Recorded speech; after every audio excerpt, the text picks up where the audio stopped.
नमस्कार साथियों, जतिन क्लास में आपका हार्दिक स्वागत है। रीजनिंग की अपनी तीसरी प्रश्नावली चल रही है श्रृंखला सीरीज, जिसमें अंक श्रृंखला पढ़ेंगे यानी अंकों से रिलेटेड रहेगी। उसके बाद में आएगी अक्षर श्रृंखला जो कि अपने वर्णमाला से रिलेटेड रहेगी, और उसके बाद में आएगा गलत पद छाटना, कि जैसे श्रृंखला रहेगी अंक वाली और अक्षर वाली, उसमें से अपने को कोई ना कोई एक पद ऐसा रहेगा जो गलत रहेगा, हमें उसका पता लगाना है कि ये गलत क्यों है।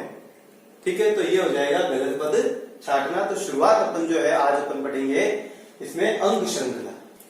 तो देखिए, अंक श्रृंखला का संबंध अंकों से, इसका मतलब संख्या ज्ञान का नॉलेज होना अत्यंत आवश्यक है, जो कि हमने पिछली प्रश्नावली गणित के अंदर पढ़ी थी। इसके अंदर आपको प्राकृत संख्या, पूर्ण संख्या, सम, विषम, अभाज्य, भाज्य, वर्ग संख्या, घन संख्या, गुणज सभी का नॉलेज होना चाहिए। और एक चीज ये ध्यान रखनी है अंक श्रृंखला के अंदर कि स्पीड देखी जाती है श्रृंखला की। यदि स्पीड बड़ी नॉर्मल रहती है, बिल्कुल जैसे 2/4, 4/6, यानी स्पीड यदि कम रहती है तो जरूर जोड़ बाकी से रिलेटेड प्रश्न है। और स्पीड यदि थोड़ी तेज रहती है, जैसे मान लो 1 आ गया, फिर 28 आ गया, फिर मान लो कुछ और आ गया, तो स्पीड थोड़ी बढ़ रही है, इसका मतलब जरूर वर्ग संख्या, घन संख्या या गुणा से रिलेटेड प्रश्न होंगे। तो देखिए, शुरुआत अपन करते हैं श्रृंखला। पहला प्रश्न है जैसे 5, 6, 8, 11, आगे क्या आएगा। तो देखो स्पीड बहुत ही नॉर्मल है, 1/2/3, कितनी कम स्पीड है। तो अपन क्या करेंगे ऐसे कि भाई 1 फिर देखो 2 बढ़ गए, 8 का 11 हुआ, इसका मतलब 3 बढ़ गए। तो अब नीचे इस संख्या पे गौर करें कि ये प्राकृत संख्या है, तो 1, 2 और 3, अब ये प्राकृत संख्या जो है वो 4 रहेगी, और 11 और 4 देखो 15 हो गए। अब ये श्रृंखला घटते हुए क्रम में भी आ सकती है। इसका एक उदाहरण और देख लो, जैसे मान लो 71, 70, उसके बाद में मान लो 68, 65, 61, आगे क्या आएगा। तो देखिए यहाँ कमी हो रही है, पहले 1 घटा, फिर देखो 2 घटे, फिर देखो 3 घटे, फिर 4 कम हो गए, तो हम 5 कम कर देंगे, तो 61 में से 5 गए तो 56। तो कहने का मतलब स्पीड नॉर्मल थी, इसलिए बिल्कुल देखो ऐसे प्राकृत संख्या वाला सिस्टम यहाँ लग रहा है। एक उदाहरण और देखें, जैसे 7, 9, 13, 19, 25, ये 25 की जगह पर 27, आगे क्या आएगा। तो ऐसा लग रहा है, देखो 7 का 9 बना यानी 2 बढ़ गए, फिर देखो 4 बढ़ गए, फिर देखो 6 बढ़ गए, फिर 8 बढ़ गए, और आगे यदि हम बढ़ाते हैं तो 10 बढ़ेंगे, क्योंकि हमने पढ़ा था ये सम प्राकृत संख्या है 2, 4, 6, 8 और 10, तो 27 और 10 जो है वो जाएंगे 37। अगले उदाहरण देखें, जैसे 50, 49, 46, 41 और 34, तो ऐसे लग रहा है भाई कमी हो रही है। तो हम देखेंगे कितने की कमी हो रही है, तो ऐसे लग रहा है भाई -1, देखो 1 की कमी हुई, फिर 49 का यदि 46 बनता है, इसका मतलब 3 की कमी हुई, फिर 5 की कमी हो गई, उसके बाद में 7 की कमी हो गई। तो ये विषम संख्या है, देखो 1, 3, 5 और 7, तो हम यहाँ 9 कम करेंगे, तो 34 में से यदि 9 जाते हैं तो 25 आएंगे। बिल्कुल सिंपल क्वेश्चन है। अगला देखिए, 5, 5, 6, 8, 11, 15, आगे क्या आएगा। तो 5 का 5 ही है, तो अपन ये कह सकते हैं कि भाई 0 की वृद्धि कमी हुई है, समझ लो। फिर देखो 1 बढ़ा, फिर 2 बढ़ा, फिर 3 बढ़ा, फिर जैसे 4 बढ़ गए, हम बढ़ा देंगे 5, और ये आ जाएगा 20। और ये जो नीचे श्रृंखला चल रही है वो आपके हो जाएगी पूर्ण संख्या की, क्योंकि हमने पढ़ा था कि सबसे छोटी पूर्ण संख्या जो है वो 0 होती है, बाकी के बाद में जो होती है वो प्राकृतिक होती है। ठीक है, 0 के हिसाब से फिर पूर्ण बन जाती है। अब 7, 4, 7, 13, 22 और 34, तो देखो कितने बढ़े भाई, 3 बढ़ गए, उसके बाद में 6 बढ़ गए, 7 और 6 13, फिर 13 का 22 बना यानी 9 बढ़ गए, 22 का ये बटा 34 का मतलब 12 बढ़ गए। अब नीचे जो श्रृंखला लग रही है वो ऐसे लग रही है 3 का पहाड़ है, जैसे 3 एकम 3, 3 दूना 6, 3 तिया 9, 3 चौक 12, तो हम 3 पंजे 15 बढ़ा देंगे, और 15 बढ़ाने के कारण 49 आ जाएगा। आगे देखते हैं और उदाहरण। तो देखिए 7, 9, 12, 17 और 24। स्पीड बिल्कुल कम है, ऐसा नहीं है कि 7, 90, 120, 170 वगैरह, बिल्कुल सिंपल है। तो देखिए यहाँ कितने बड़े हैं भाई, 2 बड़े हैं। 9 का यदि 12 बनता है तो 3 बड़े हैं, 12 का 17 बना 5 बड़े हैं, और 17 का 24 बना तो ये हो गए अपने 7। तो अब ये जो श्रृंखला है, अक्सर गलती ये कर देते हैं, 9 कर देते हैं कई लोग। 9 कब होगा, एक चीज ध्यान रखें कि यदि 1, 3, 5, 7 होता है तब तो आता है आगे 9, लेकिन यदि 2, 3, 5, 7 होता है तो ये तो अभाज्य संख्या है, भी 11 आएगा। तो 2, 3, 5 और 7 है तो आगे आपको 11 बढ़ाने अभाज्य संख्या के हिसाब से। अगर यहाँ 1 होता तो जरूर आप 9 बढ़ा सकते थे, लेकिन यहाँ 2 है। अब 2 आपने देखा विषम संख्या तो है नहीं, तो अभाज्य संख्या मानेंगे इसको। तो अभाज्य संख्या के हिसाब से 7 के बाद में डायरेक्ट 11 आएगा, और ये 11 आने पर आपके हो जाएंगे भाई 35। उसके बाद में देखो 12, 33, 55 और 77। अगर कोई संख्याओं के चक्कर में पड़ जाएगा घटत बढ़त में, तब तो ये होगा नहीं। यहाँ क्या करना है, एक एक अंक को पकड़े, देखो 1, 3, 5, 7, ये 9, यानी ये वाली श्रृंखला है। देखो 1, 3, 5, 7, 9। अब दूसरी वाली को चेक करें, 2, 3, 5, 7 और 11। तो इसका आंसर 911 होगा, क्योंकि सेकंड जो अंक है वो तो है अभाज्य संख्या, और जो फर्स्ट डिजिट है वो है विषम संख्या। क्लियर है। तीसरा उदाहरण देखें, 10, 14, 20, 28 और 37। तो देखिए पहले 4 बड़े, उसके बाद में 6 बड़े, उसके बाद में 8 बड़े, और उसके बाद में 9 बड़े हैं। कई लोग तो ऐसे देखते हैं कि ये श्रृंखला ही गलत है, क्योंकि 6, 8 के बाद में 10 होना चाहिए, ये 9 कहां से आया। लेकिन अपन भाज्य संख्या में चलेंगे कि 1 न तो अभाज्य था न ही भाज्य है, हटा दो उसको। 2 अभाज्य था, 3 अभाज्य था, 4 देखो भाज्य है। फिर 5 को नहीं लेंगे 6, 7 को नहीं लेंगे 8 के बाद में भाज्य जो आता है वो 9 है, और 9 के बाद में भाज्य आता है 10, और इस प्रकार ये होगा 47। विशेष ध्यान देने योग्य क्वेश्चन है भाई ये वाला और ये वाला, कि ये भाज्य संख्याओं की श्रृंखला में लिख भी देता हूं इसके लिए, ये आपके भाज्य संख्याओं की श्रृंखला है। तो उसमें देखिए 13, 57 और 911। दिखने में स्पीड कितनी तेज है, देखो 13 रुपए से डायरेक्ट 57 रुपए, 57 रुपए से डायरेक्ट 911 रुपए। जबकि अपन यदि वर्दी कमी में चले जाएं तो बहुत दिक्कत हो जाएगी। ये बिल्कुल सिंपल है कि देखिए ये विषम संख्याएं लिखी गई है, 2 विषम संख्याओं को पास में लिखा गया है। 1, 3, 2 साथ में हो गई, 5, 7, 2 विषम संख्या साथ में हो गई, फिर 9, 11 आगे आ जाएगा 13 और 15। तो 1, 3, 5, 7, 9, 11, 13 और 15 बिल्कुल इजी, देखो विषम संख्या है केवल। तो ये विशेष गौर करने योग्य क्वेश्चन होते हैं, ठीक है। अब इजी लग रहे हैं, जबकि डायरेक्ट अगर क्वेश्चन अपने सामने आए तो बड़ा दिक्कत हो जाती है। तो देखिए 2, 3, 5, 7, 11, 13, अब ऐसे लग रहा है अभाज्य संख्या है। तो 13 के बाद में 17, 17 के बाद में 19, यानी 2 अभाज्य संख्याओं को पास में लिखा गया है। यहाँ देखिए 2, 4, 6, 8, 10, 12, यानी 2 सम संख्याओं को पास में लिखा गया है। तो हम यहाँ लिख देंगे 14 और 16। बिल्कुल इजी है भैया। अगले उदाहरण देखें, और तो देखिए 91, 72 और 14। तो ये बिल्कुल सिंपल है। देखो यहाँ क्या किया गया है कि इनको गुणा कर दो, 9 × 72 देखो आगे, फिर 7 दूनी 14 ये आ गया। तो आगे क्या होगा, 1 × 4 = 4, 4 × 4 होता ही है। और जो अगर इनके कमी में चला जाता है कि भाई 91 का 72 बना, इसका मतलब मान लो 26 की कमी हो गई, फिर 14 बना, ये हो गया, तो उसमें टाइम बर्बाद होगा। इन पे क्या है, ये विशेष गौर करने योग्य क्वेश्चन है, स्पेशल क्वेश्चन है ये।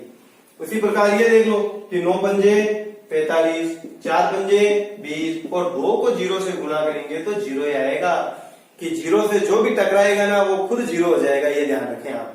तो 0 को किसी से भी गुणा करते हैं तो वो 0 ही बनता है। आगे देखें 3, 4, 12, 4, 5, 20, 5 पता नहीं और 30। तो करना क्या है, यहाँ गुणा किया है कि 3 चौक 12, इन 3 का ग्रुप बना लो ऐसे, 3 चौक 12, फिर देखो 4 पंजे 20। अब थोड़ा सोचो कि यहाँ 5 है, यहाँ 30 है, तो यहाँ क्या आएगा, क्या आएगा 6। बहुत बढ़िया। Very good. देखो जतिन ने आंसर दिया है कि पिताजी 6 आएगा। क्लियर है भाई। नेक्स्ट क्वेश्चन देखते हैं अपन। इसमें देखें कि 13, 32, 24 और 43 आगे क्या आएगा। तो देखिए कि इसमें आपने देखा वृद्धि हुई फिर कमी हो गई, वृद्धि हुई फिर कमी हुई, ऐसा सिस्टम चलता है। तो ये वाला जरूर ध्यान रखिए। देखना इस चित्र को, बहुत ही अच्छा चित्र है ये। ऐसे यानी एक छोड़ के एक एकांतर क्रम में चलना है। तो देखिए 13 का बना 24, यानी कितने बढ़ गए भाई, 11 बढ़े हैं। तो आगे कोई है नहीं है अगर संकेत, तो आप भी यहां से 11 बढ़ा दें, तो 11 बढ़ने पर मान लो ये हो गया 35। ठीक है। या एक काम करें अपन 35 को यहाँ लिखा हुआ रहने देते हैं, आगे के 2 पद ज्ञात करते हैं। तो अब देखिए 11 बढ़े, 11 बढ़े, तो आगे भी आप क्या करोगे, अब 11 बढ़ा के इसको 46 बना दोगे। उसी प्रकार यहां आप देखिए 11 बढ़े और 11 बढ़े, तो ये आ गया भाई अपने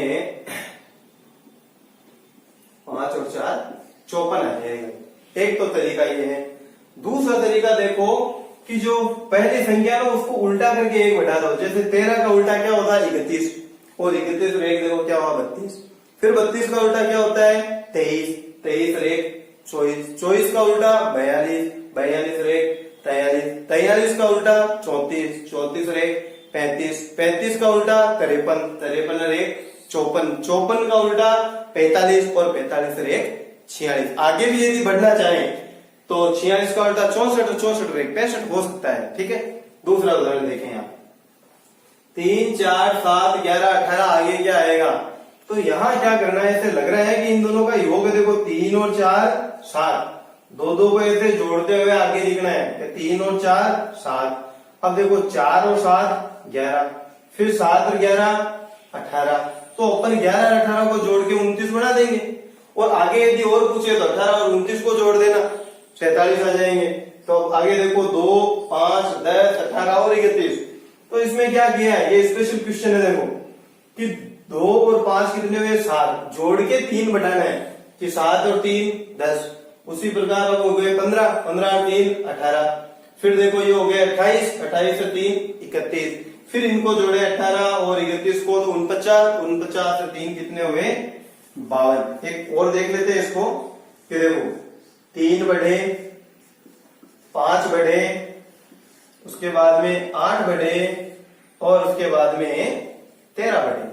तो यहां वापस ये श्रृंखला बन रही है देखो 3 और 5 8, 5 और 8 13। तो आप क्या करोगे 8 और 13 को जोड़ दो कि 8 और 13 जो है वो हो गए 21। अब यदि आप 21 बढ़ाओगे 31 में, तो 31 प्लस 21 बराबर 52 हो जाएंगे। तो देखिए 100, 52, 28, 16 और 10 2 तरीके हैं इसके। पहले आप कमी करके देख लें, 48 की कमी हुई, फिर देखो 24 की कमी हो गई, उसके बाद में देखो 12 की कमी हो गई, उसके बाद में 6 की कमी हुई। तो आप किसकी कमी करोगे। तो थोड़ा यहाँ गौर करते हैं तो ऐसा लगता है कि 48 का आधा 24, 24 का आधा 12, 12 का आधा 6, तो 6 का आधा 3, और 10 में से 3 गए तो 7। एक तरीका तो ये हो गया। दूसरा तरीका और भी इजी है कि दी गई संख्या को आधा करके 2 बढ़ा दो। देखिए 100 का आधा होता है 52, ये सॉरी 50, 100 का आधा हो गया 50, और 50 और 2 52 आ गए। ठीक है।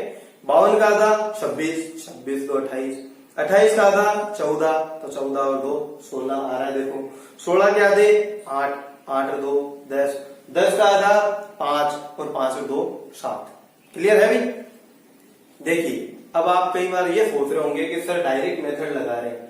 एक्चुअल में डायरेक्ट लगाना पड़ता है, क्योंकि क्लास में और ऑनलाइन क्लास में बहुत फर्क होता है। वहां तो क्या पूरा ऐसे बताया जाता है भाई ऐसे नहीं हुआ तो ये करेंगे, ऐसे नहीं हुआ तो ये। यहाँ डायरेक्ट पिन पॉइंट बताना पड़ता है, मजबूरी है समय को ध्यान में रखते हुए।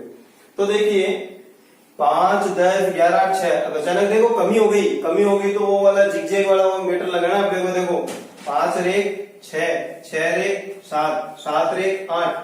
अब यदि जो भी आता है तो वो तो यहाँ आएगा, जबकि हमें तो ये वाली संख्या चाहिए। इसका मतलब अपना 9 तो उत्तर होगा नहीं। अब यहाँ से देखो 10 और 2 12, 12 और 2 14, 14 और 2 16, 16 और 2 18, वो तो यहाँ आएगा। हमें तो इधर वाली संख्या चाहिए। अब देखें कि 11 और 3 14, 14 3 17। अब देखो 17 और 3 कितने आए 20, क्योंकि इसको इतना लंबा नहीं ले सकते, ये यहाँ आएगा। और 20 के बाद में अगर कोई पूछे ना तो फिर आप यहाँ ले सकते हो भाई, जो भी है 4 3 3 का ऐसे सेट बना लो। 3 3 का हमने ऐसे ये सेट बनाया है। अब देखिए कि 5 दूना 10 प्लस 1 11, यानी दुगुना करके 1 बढ़ाया, फिर देखो दुगुना करके 2 बढ़ा दिया, फिर दुगुना करके 3 बढ़ा दिया। तो जब दुगुना अगला करके दे रहा है तो अपन ने जैसे 1 बढ़ा 2 बढ़ा 3 बढ़ा तो हम 4 बढ़ा देंगे, 16 और 4 20, ये तरीका हो गया। फिर देखें 1 5 20 60 और 120, स्पीड थोड़ी बढ़ रही है तो ऐसे लग रहा है 1 पंजे 5, 5 गुना हुआ। फिर देखो 5 20, फिर 20 दिया 60, फिर देखो 60 दूनी 120, तो आगे क्या आएगा, आगे बिल्कुल अच्छा सीक्वेंस है। 5 से गुना हुआ, 4 से गुना हुआ, 3 से गुना हुआ, 2 से गुना हुआ, और हम 1 से गुना करके इसको 120 एकम 120 करेंगे। तो देखिए अगले हैं दशमलव से रिलेटेड प्रश्न। ये जो दशमलव से रिलेटेड आते हैं ये मान के चलो कि ये बहुत ही इजी होते हैं। ये इजी इसलिए होते हैं कि इनमें क्या 1.5 गुना 2.5 गुना 1.25 गुना ऐसा सिस्टम चलता है। तो देखिए 2 का 3 बना तो ऐसे लग रहा है जैसे 1.5 रुपए से गुना हो गया अभी, कि 1.5 गुना 2 बराबर 3, और 3 का 9 हुआ है, इसका मतलब तिगुना हो गया, यानी गुना 3 हो गया। देखो 3 दिया 9। अब 9 का 40.5 है तो आप 40.5 में 9 का भाग देना 4.5 आएंगे। देखो भाग देने पे क्या गुना वाली संख्या प्राप्त हो जाती है, यानी 4.5 गुना हो गया ये। तो 1.5 गुना 3 गुना 4.5 गुना, तो 1.5 रुपए बढ़ रहे हैं, तो आगे अपन 6 से गुना करेंगे। तो आप इसको क्या करोगे, 6 से गुना करोगे 40.5 को, तो आएगा 243.0, पॉइंट का मतलब नहीं होता है तो अपन 243 ही लिखेंगे। आगे देखो और पॉइंट आ गया दूसरे क्वेश्चन में। इसमें क्या करना है, देखो 14 का 8 बना, ये भी ध्यान रखना, देखो कमी हो गई एकदम। तो 8 कैसे बने, ऐसा लगता है कि 14 का आधा कर दिया 7, और उस 7 में 1 रुपया जोड़ दिया, हो गया 8। तो क्या करेंगे, मैं यहाँ इसको पूरा लिख रहा हूं कि 14 को मैंने आधे से गुना किया, आधा यानी 0.5, तो 14 का आधा क्या हुआ 7, 7 और 1 रुपया क्या हो गया अभी 8। प्रयास ये करना है कि 14 की सहायता से 8 कैसे कैसे बन सकते हैं, तो अपने आप आइडिया लग जाता है। फिर देखो 8 एकम 8 प्लस 1 बराबर 9, तो अब ऐसा लग रहा है आधे से गुना हुआ, 1 से गुना हुआ, आगे 1.5 से गुना कर देंगे। आगे देखते हैं वैसे क्या स्थिति बनती है। तो इस 9 को मैं गुना करूंगा 1.5 से, तो मैं 9 को गुना कर रहा हूँ 1.5 से, तो 15 9 135, यानी 13.5 रुपए बने अभी। अब 13.5 रुपए में 1 रुपया जोड़ेंगे तो 14.5 रुपए बन गए।